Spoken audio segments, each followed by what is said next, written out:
पढ़ाई लिखाई, ताकि उनकी वजह से समाज चलता रहेगा। लेकिन आजकल अगर बेटी थोड़ी बड़ी हो गई तो उसकी पढ़ाई रोक दी। अरे इज्जत तो अपने हाथ होती है, इज्जत लुटाना और लूटना और इज्जत का संभाल कर रखना और संभलवाना ये तो इंसान के हाथ में होता है। अल्लाह के नबी सल्लल्लाहु अलैहि वसल्लम इरशाद फरमाते हैं, ए इंसानों, अगर तुम खुद इल्म सीख रहे हो, तुम पर फर्ज है कि तुम दूसरों को भी इल्म सिखाओ। अगर तुम इल्म सीखते हो, ये नहीं कि तुम अपने इल्म को सीख कर रोक दो। अल्लाह के नबी सल्लल्लाहु अलैहि वसल्लम इरशाद फरमाया, जब कयामत का दिन होगा तो 4 सवाल हर इंसान से किए जाएंगे। इन 4 सवालों के बगैर कोई इंसान उस जगह से अपना पैर भी नहीं हिला सकेगा। पहला सवाल होगा इंसान की उम्र के मुताबिक कि उसने अपनी उम्र कहाँ गुजारी। दूसरा सवाल होगा उसके जिस्म के मुताबिक कि उसने अपने जिस्म का इस्तेमाल किस तरीके से किया। तीसरा सवाल होगा इंसान के माल के मुताबिक कि उसने अपना माल कहाँ से कमाया और कहाँ खर्च किया।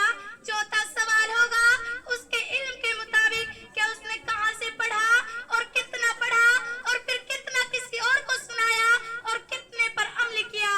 आजकल इंसान अपने जिस्म को गलत रास्तों पर इस्तेमाल करवा रहे हैं। अपने ही नहीं, अपनी बेटियों के, अपनी बहनों के जिस्म को गलत रास्तों पर ले बैठे हैं।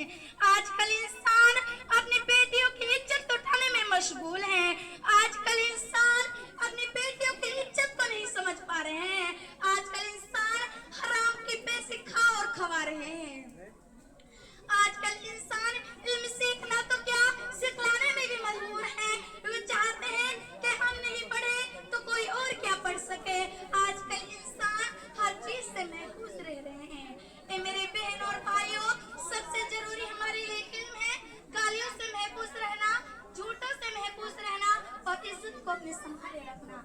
अब आखिर में अल्लाह तबारक व तआला से अर्ज गुजारिश है कि अल्लाह तबारक व तआला इन इंसानों को अल्लाह के नबी बताए हुए तरीके पर चलने की तौफीक अता फरमा।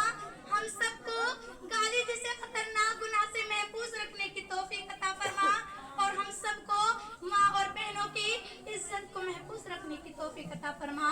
व आखिर दुआना अल्हम्दुलिल्लाहि रब्बिल आलमीन। अस्सलामु अलैकुम व रहमतुल्लाहि व बरकातुहू।